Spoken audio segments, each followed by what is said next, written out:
Hello everyone, Team Money here with the live level 37 for Final Fantasy XIV. The notes I took from what was translated by MarkoTurn on Mr. Happy's channel. I'd like to thank both of them for doing that for the community as well. Links to my notes will be in the Google Doc. The Google Doc version will be in the description below, as well as links to Mr. Happy's channel and YouTube, and MarkoTurn's Twitch. Links to those are also available in this Google Doc. So, disclaimer: this was not translated live by myself. It was translated by MarkoTurn on Mr. Happy's channel, Twitch channel, where I did it to information to supplement my own reading of things that were in English, what few there were, where they translated it on the PowerPoint stuff. Be sure, if you haven't already, dropped them, both of them follows on Twitch or subscribed on YouTube. Please do that. Links in the description below, as I've already said. Any speculative information that I have is in bold italics. It's my own speculations. Bold type is just translations from MarkoTurn that were paraphrased, and regular type is my own comments and opinions. So we're gonna go. So there is a lot of stuff. Some 5 pages. I think we have like some 40, 50, 60 things that 60 bullets that I hit, as well as other things that appeared in the Wedge. But we're going to TLDR most of them. I've got my separate notes in here that I'm going to be reading off of for which questions I'm specifically going to go. This was a Q&A live letter, and we just got the answers. I didn't actually write down the questions. Alright, so number 1, they started off with an apology for the server issues during early access and currently. We all know DDoS, yada yada. Raban's issues, interestingly enough, were caused by a crash and was fixed when when fixed, too many people tried entering at the same time, and they think they fixed it for next time. Speculation. They said they fixed it. I'm going to say speculation because we don't know until, obviously, next time. Alright. So first big one, adjustments for tank's right side wearing the 270 and 4.05. Strength will be on vid accessories, and strength will be less than vid, so melds should be possible. No restriction due to gear already equipped since it wouldn't be removed. So the 270 stuff will still be equipable. It's just they couldn't change that. Whether or not this will fix the problem of tank damage and vitality is unknown, and oh yeah, tenacity is shit like we thought. The TLDR on that one is that it's basically just, it's not as good as we thought it was, which some people are saying it's only like 1%. That means it's probably worse. I don't know, but yeah, it's basically, if you're melding tenacity as a tank, you're wrong at this point. Please don't meld tenacity. It's not doing enough for us. They admit Paladin is OP damage rise, and the other two will be buff. The focus was, I have a typo there, was on balancing the MT and OT thought process, and they did. I honestly noticed, this is my first opinion, that the off-tank, main-tank balance is fixed. There is no warrior is not shoved into that off-tank role. It can now main-tank very effective. The other tanks now have the capability to main tank and off tank a lot better. The shift is there. It was kind of there, but some roles and some strats generally switched on to one tank would be the main tank for most of the fight. I didn't really see this exactly. I heard it, but apparently there's a potency nerf to Holy Spirit. It might be a buff. I could have read that wrong or heard that wrong, but some changes coming to Holy Spirit. Hopefully it is. Hopefully it's actually fixed to be, so Paladins should be doing less damage. Let's just get that to where it is. Shake It Off will get changed.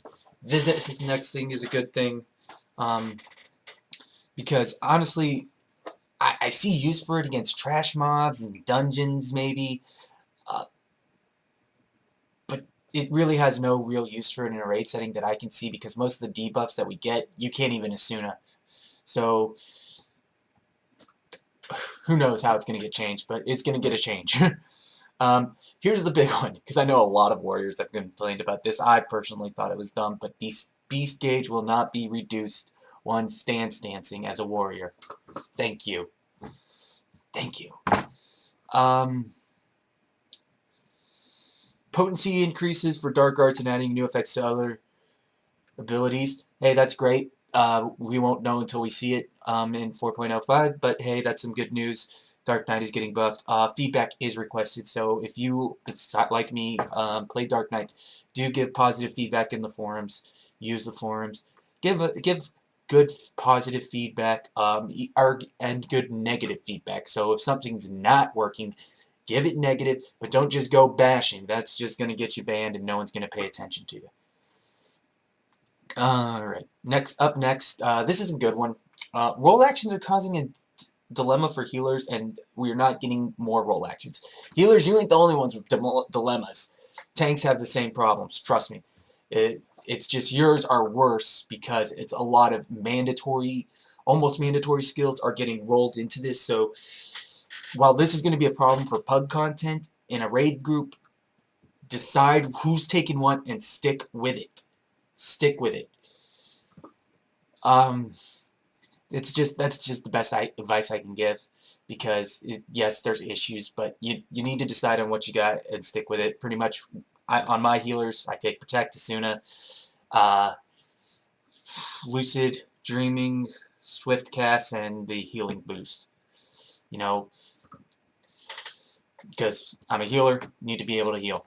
Don't care about my DPS so much as I care about my healers. Not a 0 DPS healer, but I heal.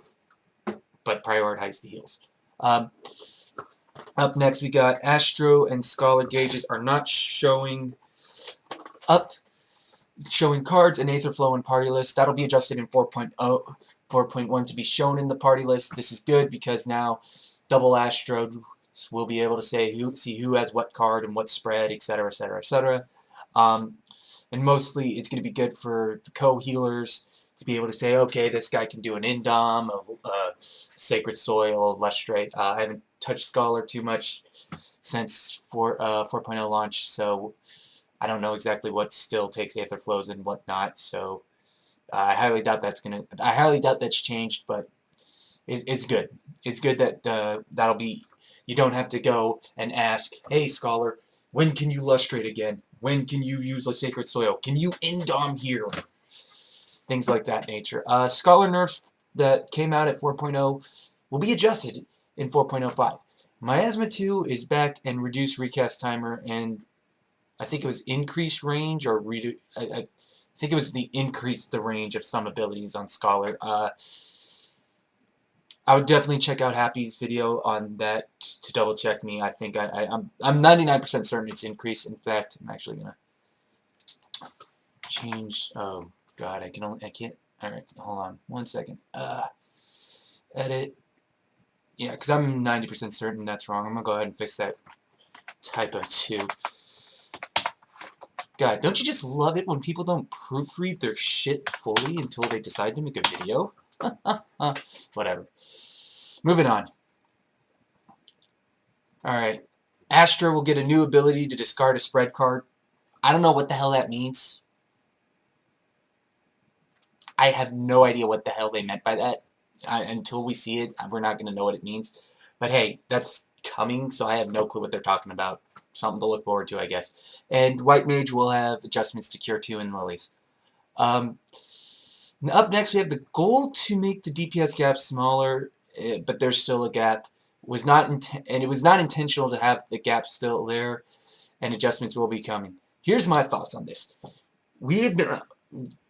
Players need to make an effort to get better themselves, and we've already been given the tools to improve. Use them to make yourself better. There's the Stone Sky and Sea. There's the new Stone Sky and Sea. I already forgot what it's called, but those are great tools that we have in-game. So if you don't have ACT, you don't have a parser, you don't have any other way, you don't have a friend with a parser, that is a great tool to help improve. Use the player base even. If you run into players with parsers, and you know of players with parsers and they're your friends, ask them, hey, can you do a 3-minute parse for me? Can you give me some information? Seek feedback. Don't just go and say, well, I'm going to wait for Square Enix to fix everything for me.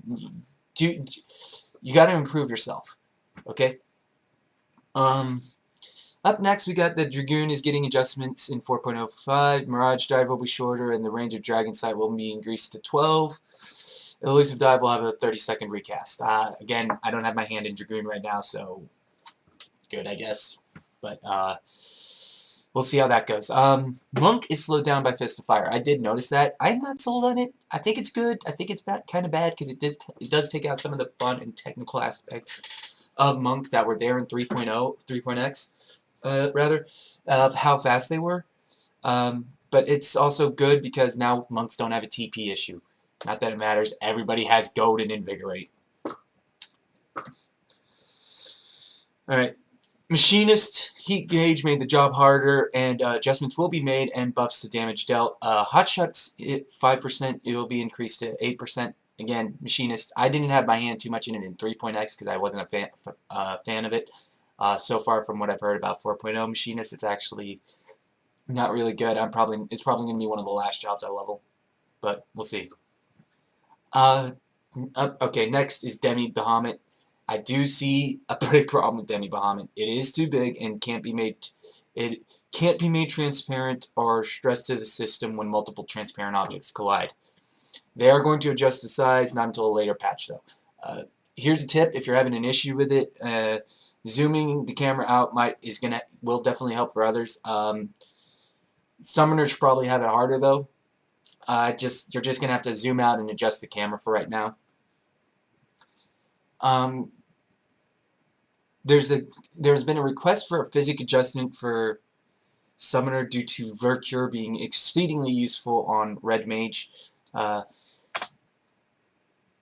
could see a complaint for that, especially because Vercure and Verraise are very good for Red Mages. They're really, really wonderful.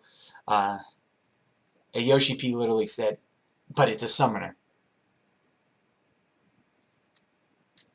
Hey, you're a Summoner, you're not a healer, you're a DPS. There's no healing in your lore. You are just a pure... The idea behind a Summoner, lore-wise, in this game, is I destroy things with Eggies and Demi Bahamuts and Hellfires and all this other crazy shit. You're not a healer. I can see the point you're trying to make, but that's not your job. Red Mage at least has a reason for it, but they don't want to be standing around casting Vercures and Verraises. That's the healer's job, to do the healing. Alright, now this is going to seem kind of harsh, but people are upset that Black Mage can't raise. And I wrote, seriously, folks. That is my own comment. That did not come from Marco or Mr. Happy. That is my own comment, me saying, seriously, y'all are complaining about that? Black Mage is even more destructive than a Summoner. They have no healing in their tool set. They are not supposed to. They never should have had even Physic Cross rolled. But they did. And now it's gone. And they never had a raise. And y'all were complaining about that? It's not a Black Mage's job. Again, you're a DPS. You should not be trying to say, don't worry, healer, I got a res. No, you should be like, oh my god. Well, here, just got to do more damage now while this guy's on the deck. Dead.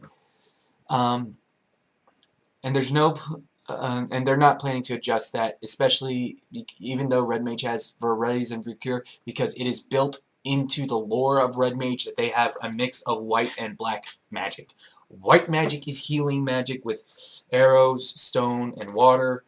Black magic is just pure destruction with thunder, fire, and ice. However, the Red Mage only got the thunder and fire and the wind and stone, as well as Verraise and Vercure. So that's their thing. They are a mix of white and black magic, so you got that. Alright? No adjustments to Samurai Red Mage. No need to really comment more on that.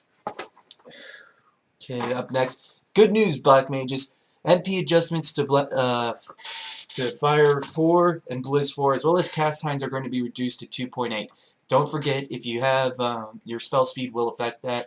I think they're just talking base cast time will be 2.8.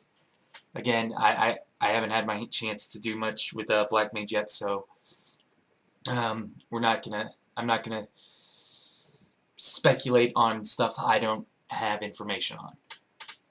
Alright, there's not going to be any barge adjustments. Okay, 4.1, we're going to see UI adjustments. Ninja's decrease gust slash potency from 210 to 200. Okay, here's the next thing. Sprint is apparently inconvenient to some players with a 60-second recast time. Again, seriously, if you're having issues with your cooldown on Sprint, step into tanking, and then I want to hear you complain. You've got to plan out 1, 2, 3 cooldowns at least. At Dark Knight, you got to plan 1, 2, 3 cooldowns. Oh, and you got to plan your MP. Ugh. It's 60 seconds. Plan your stuff better. If you're having issues, go, okay, well, why didn't it work there? Okay, maybe I shouldn't sprint here and save it for here. Okay? The only other place it could be an issue is in a city. It's a city. You shouldn't be spending too much time in there going around unless you're just exploring an area, in which case, yeah, I can kind of see an issue. But please, that's not an issue. That's... I really don't know what to say about it. God. Oh no, I didn't get excited. Alright. PvP, system-wise, no adjustment for how XP is awarded, but there is going to be no adjustment for now, but in the future, maybe. And it's going to be because people wanted to know if it could be awarded to the job you entered as and not the job you exited as. Honestly, if you want to level something in PvP, and that's your way of leveling right now, look, I'm not going to comment on that too much. I level things in PvP when I'm just like, okay, I just need like a little bit more experience, but I'm also there to play PvP. Actually, the PvP adjustments made PvP fun for me, and I hated PvP prior. Now, PvP is actually fun, so I am really happy about that. So, moving on. Older dungeons will see HP nerfs to enemies to make up for not having full use of abilities. This is awesome.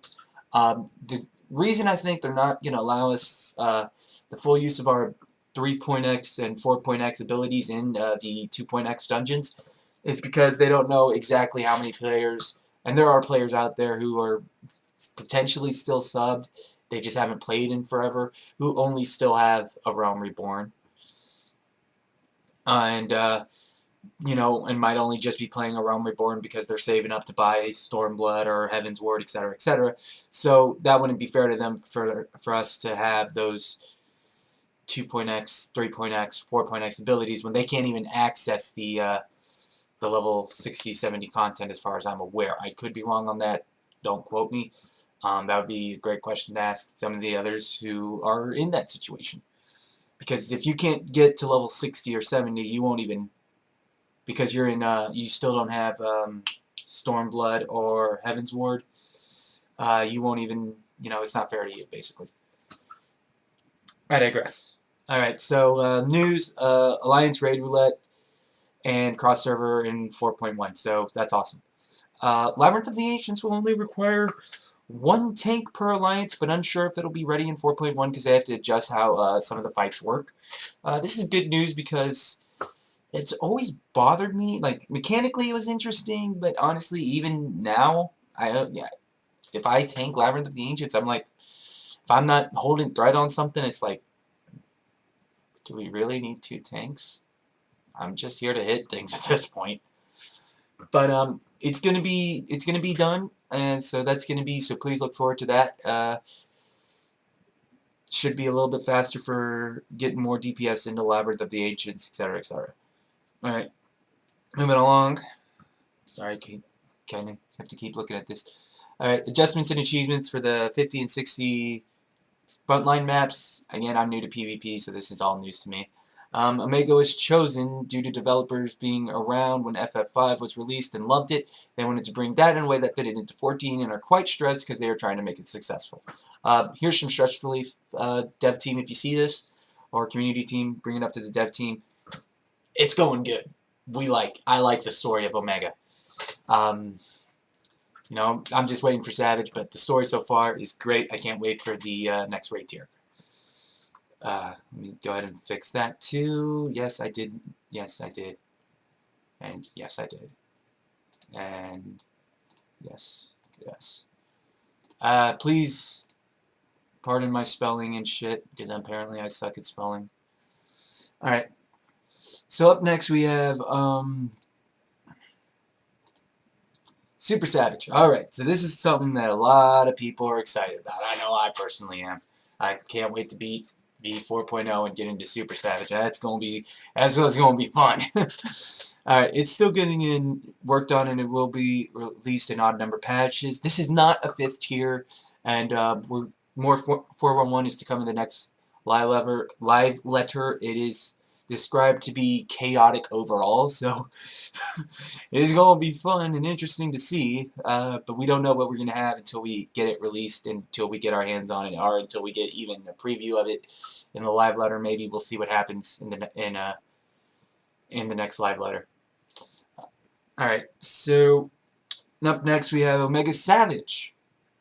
Is aimed to be about the creator difficulty, though the final fight will be harder.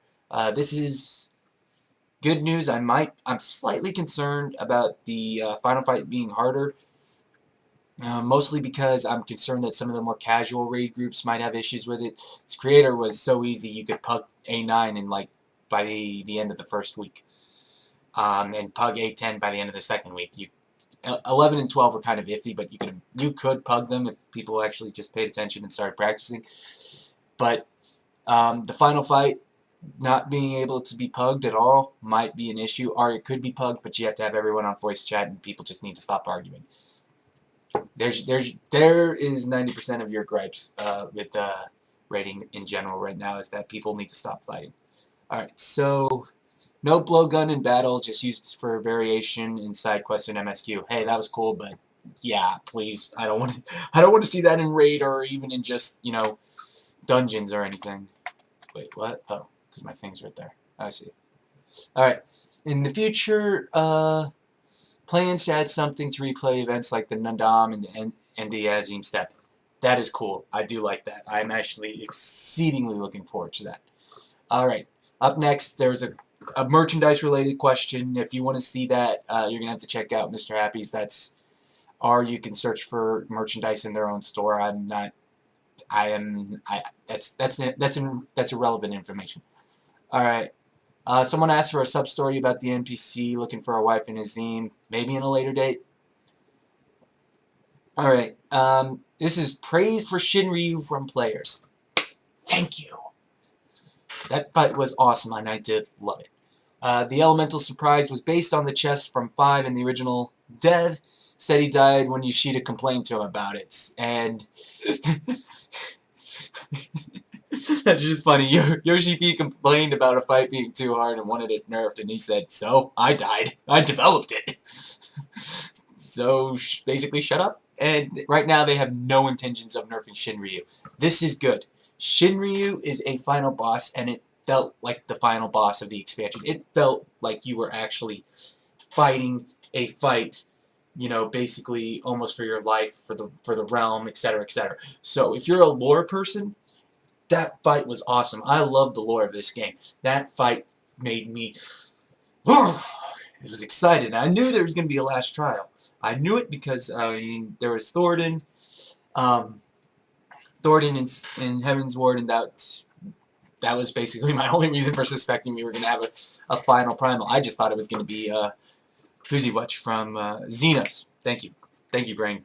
I thought it was going to be Xenos, so I'm glad it was Shinryu. That fight was amazingly designed. It is not overtuned. It's just, if you're having issues, disband, find 7 other people, and if you're just dying to everything, maybe raise your hand and say, "Excuse me, can y'all help me out with this? I don't understand what I'm doing wrong." I've seen some complaints about the DPS check. There's not a DPS check. You just need to hit the tail. There. That's how you beat the fight. Do the mechanics, kill the tail, and you'll kill the boss. Alright. Up next, plans to be able to visit the garden from the MSQ quest, dealing with Shinryu, just not anytime soon. Changes to inventory will come in 4.1, as the current change is a lot of stress on the servers as is. If you're actually having issues with retainers, inventory, just get more retainers. That's about the best I can offer. Or just get rid of stuff. If you're not going to use it anymore, get rid of it. If you really want to save everything, get more retainers, or just start getting rid of stuff. Those are your options at this point, because it's not coming anytime soon.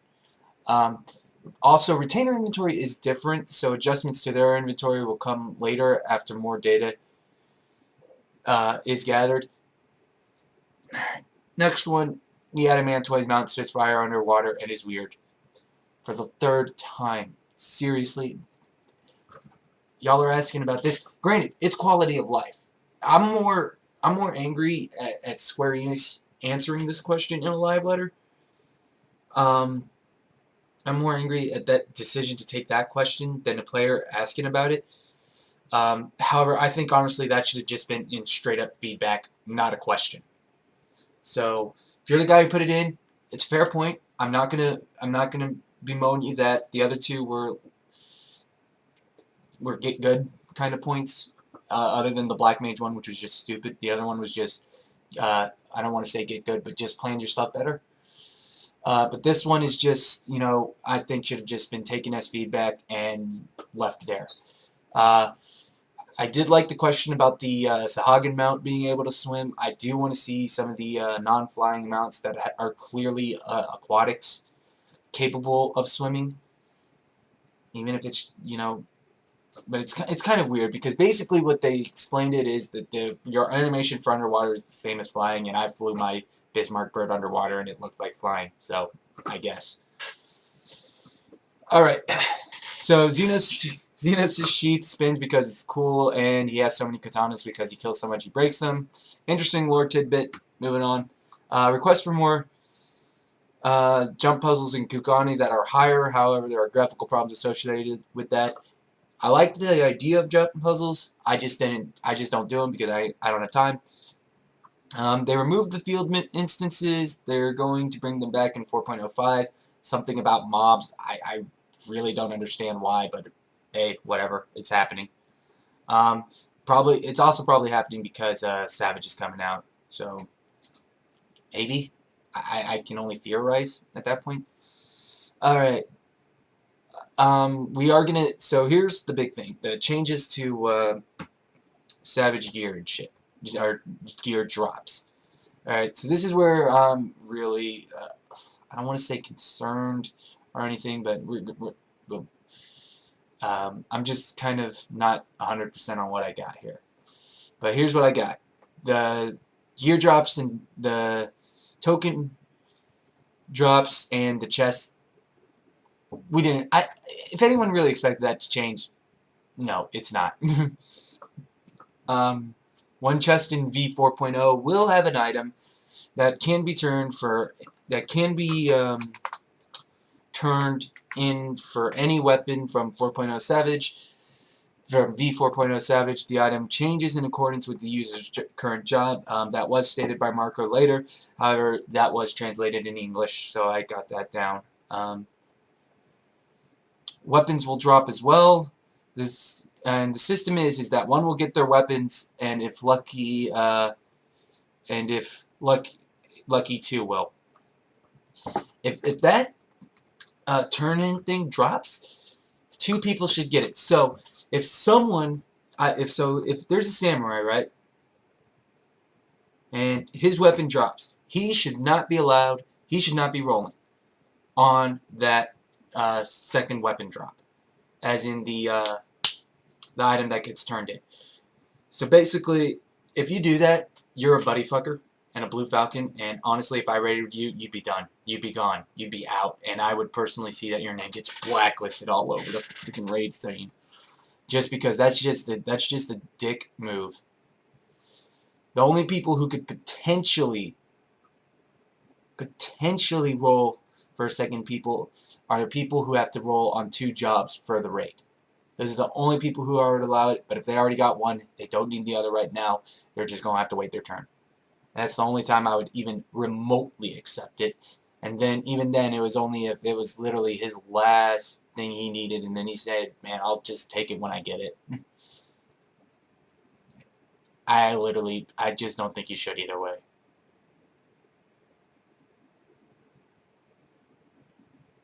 I'm sorry, I thought I heard something else. Anyways, So as I said, it changes to your current job. So if you on a samurai and you open up that item, you'll get a samurai weapon. It's basically just like the relic gear drops that we got in. Sorry, someone was playing in the background of my computer, so I muted it. That's why you saw the mute button. Good recording. Awesome. So that's gonna. So it's like the relic armor boxes we got from the level 70 job quest. So it's barely like that. Alright, so some images were shown. It's basically old school samurai gear from base appearance. That's at least what I took from it. And when I say old school samurai gear, I'm talking like actual real life samurai back in the the Warring States era when samurais were fully armored warriors, badass killers. So that's what it looked like to me. And it's called the Genji armor. Also a non-savage drop that looks like traditional Japanese attire. I could be wrong. It could be traditional Chinese. It's definitely East Asian. That whole area. It's definitely in that. It's definitely in there thematically, and apparently it drops from the Lost Canals of Uznair, which will be in the next point introduced in 4.05 along with Omega Savage. No surprise there. We knew it was coming. We know it's coming. It's coming this coming Tuesday. So please look forward to it, as they say. So interesting little note. There's a question about, with all the coins in the Aquapolis and the Lost Canals, wouldn't it just be better to bring a bucket? The answer is yes. It would be better because all those coins are chocolate. So grab the loot and the chocolate coins. Alright, so at this point there's the 10-minute live letter break. Please again note the translation. Please note the translation will be available on the official forums at a later date. I don't know when, but they always put it up. And none of this information is official translation. It is a unofficial translation by MarkoTurn. Again, please follow him on Twitch. Give him some love. And give him some thanks for doing this for us. Also, if you're looking for additional translations, you can Reddit generally does one. Others do ones as well. So you just gotta Google. You'll find additional stuff. This is just my thoughts and my mostly my thoughts and stuff, as well as just putting out some general information. So they return with the art director Hiroshi Minagawa. Please forgive me if I butcher the name. Who used to be the UI lead and is now the art director. BG art, lighting, etc., as well as general management things that fall under his purvey. So yeah, I really didn't I couldn't understand what the hell they were talking about. But some questions for him: the job gauges make the jobs easier. But will procs for Bard be easier to see in the UI? And there are discussions for it, and more formal one will come up later. They do want you to be able to see it, though. They're splitting the buff and debuff bar to make it easier to track and see, and that'll be implemented too. That's good because we need to be able to understand our stuff that we got going on. Simplified UI.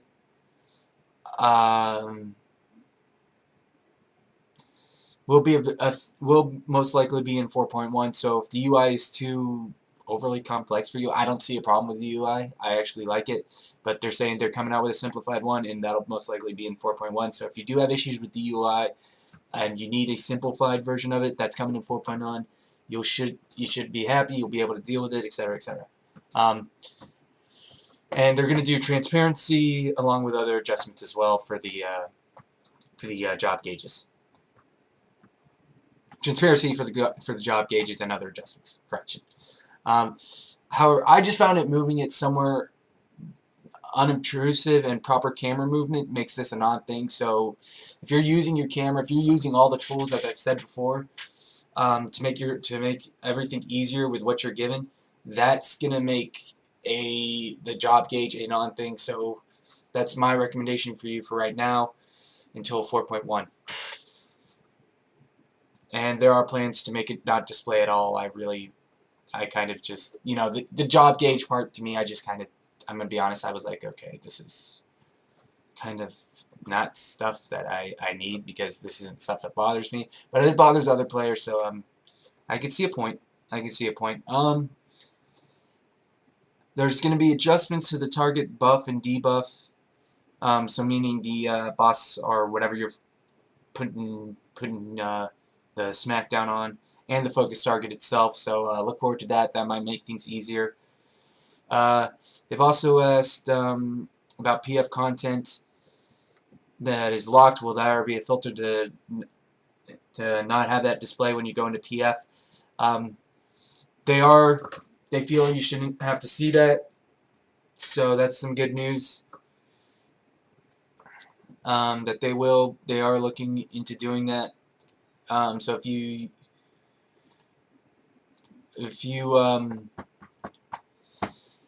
oh my god, I lost my train of thought. So if you don't have Susanoo Extreme unlocked, and that's all that's in the Party Finder, you open up the Party Finder, you're not going to see it. That's good, but personally I don't use Party Finder until I have everything I need unlocked. Yeah, we'll see how that goes, though. They're still pretty busy after Stormblood. They're still busy after Stormblood release, but just not as busy. I mean, come on. They got to work on patches 4.01 through 4. God knows. So yeah, they're going to be busy, and then they got to start working on, and they're working on 5.0. They're going to be busy. At this point, they got some questions unrelated to FF14. They will not be in those notes. Check the official forums or other people's videos and notes. Again, MarkoTurn's notes that he did with Mr. Happy. That's a thing. Reddit's probably going to have it. Definitely the official forums would have it. So, and some of these related questions were some related questions were fluff questions. They are working with members of the FF12 team for the Return to Evilise raid. So that's some good news.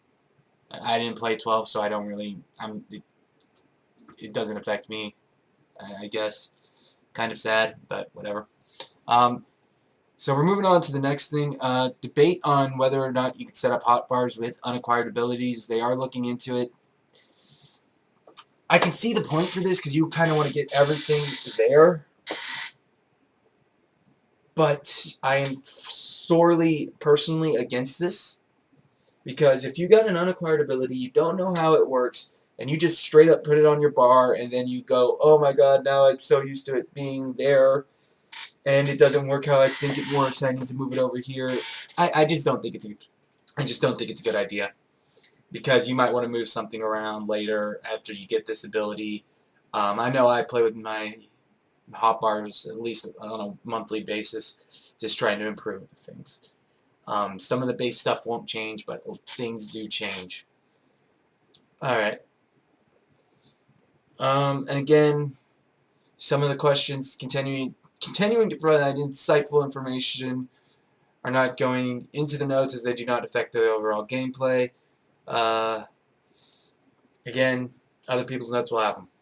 I'm just focusing on the gameplay, specifically as it affects raid and stuff content, so please, if you want that information, not other people will have it. Alright, announcements. Alright, we're just going to go real fast on these. There's an additional orchestra concert on September 24th, that'll be available in Japan. There's a new album with songs from the live orchestra concert on sale on the 20th in CD format, not Blu-ray. It's sold outside, and once concert is done, the full album on the Blu-ray will be available eventually. On September 1st is a 14-hour live broadcast for the 4-year anniversary of Final Fantasy XIV. This is not on, which is not on the anniversary itself due to other events. An official guide for Disciple of War, Disciple of Magic for Stormblood is in Japan only, on sale September 8th. Again, Eorzea Cafe is the 3-year anniversary campaign from July 20th to August 31st, and the cafe is in Japan. So if you're not in Japan or you're not planning to visit Japan, this doesn't affect you. A new light. Now this is interesting, actually really interesting. There is a new light novel / manga called Final Fantasy Lost Strangers. to celebrate the 30th anniversary this year. It is written by a player of both 11 and 14, and is not set in 14, but in FF in general. So they didn't. They had a release date and some other information, but they just went, okay, here's this. Okay, now here, we're going to hold it up and show it to you, and then we're going to talk about it and not give you this information except for like 2 seconds. And they want to work on new content going forward. So, yeah, that concludes my notes. God damn, this shit was long. But, hey, we're done. So until the next live letter, we're not going to see more notes from me. If I get any more, if I see any news or anything interesting that I want to put a video on, we'll come out with it later. And until then, this is T-Money. We're out.